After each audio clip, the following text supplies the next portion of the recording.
विनायक चतुर्थी व्रत कथा। नमस्कार भाइयों बहनों, जय मां गायत्री। आप सभी का मेरे YouTube चैनल शुभकर्मा ही अष्टों में स्वागत है।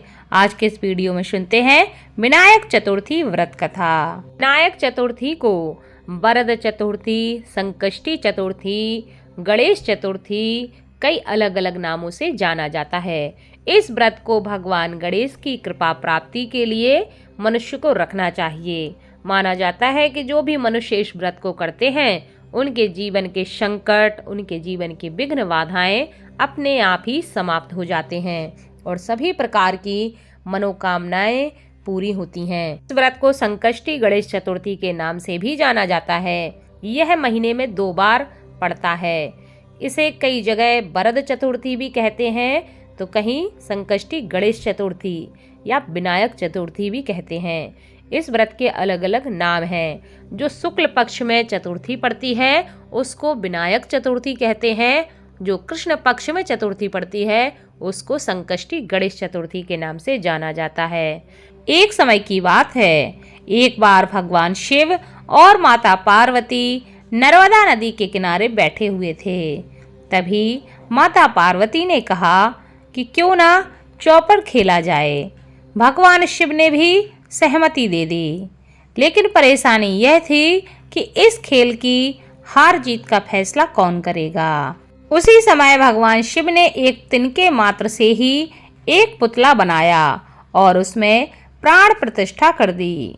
उन्होंने उस पुतले से कहा कि हम तो चौपड़ खेल रहे हैं, लेकिन हार और जीत का फैसला करने वाला यहाँ कोई नहीं है, तो तुम्हें बताना होगा कि आखिर कौन खेल जीता है और कौन खेल में हारा है। भगवान शिव और माता पार्वती ने चौपड़ खेलना प्रारंभ कर दिया। 3 बार बाजी हुई और तीनों बार माता पार्वती ही खेल में विजयी रहीं। लेकिन जब उससे पूछा गया कि कौन जीता है तो उसने महादेव का नाम ले लिया। यह सुनकर माता पार्वती बहुत ही क्रोधित हो गईं। उन्होंने उस बच्चे को लंगड़ा होने का और कीचड़ में पड़े रहने का श्राप दे दिया।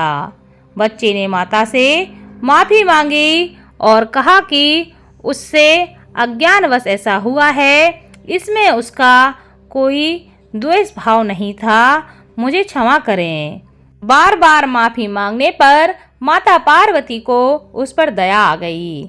इस पर माता ने कहा कि यहाँ नाग कन्याएं आती हैं और गणेश जी का पूजन करती हैं।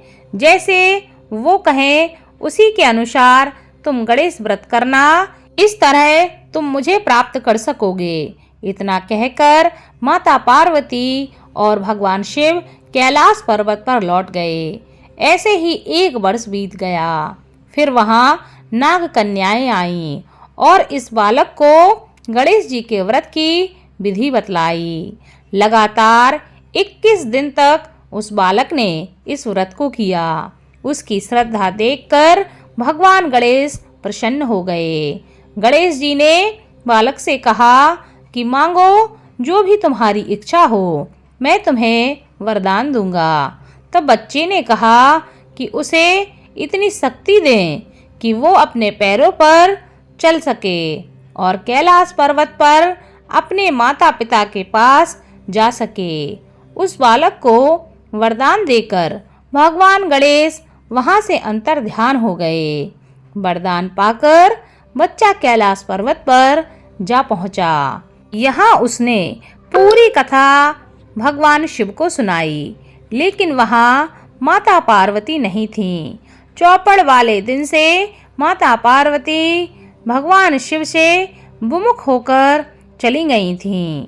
ऐसे में उन्हें वापस लाने के लिए बच्चे के कहे अनुसार 21 दिनों तक भगवान श्री गणेश का व्रत किया।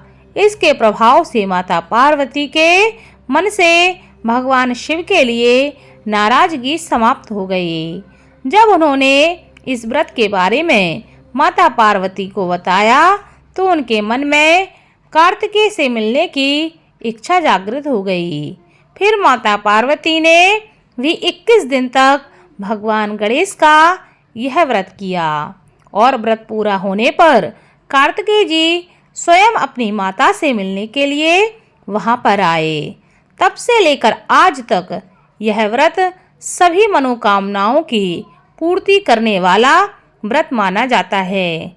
जो भी मनुष्य अपनी जीवन के संकटों को समाप्त करना चाहता है, जीवन में सुख समृद्धि चाहता है और जीवन के सभी मनोरथों को पूर्ण करना चाहता है, उसको विनायक चतुर्थी का व्रत अवश्य करना चाहिए और इस कथा को श्रवण करना चाहिए।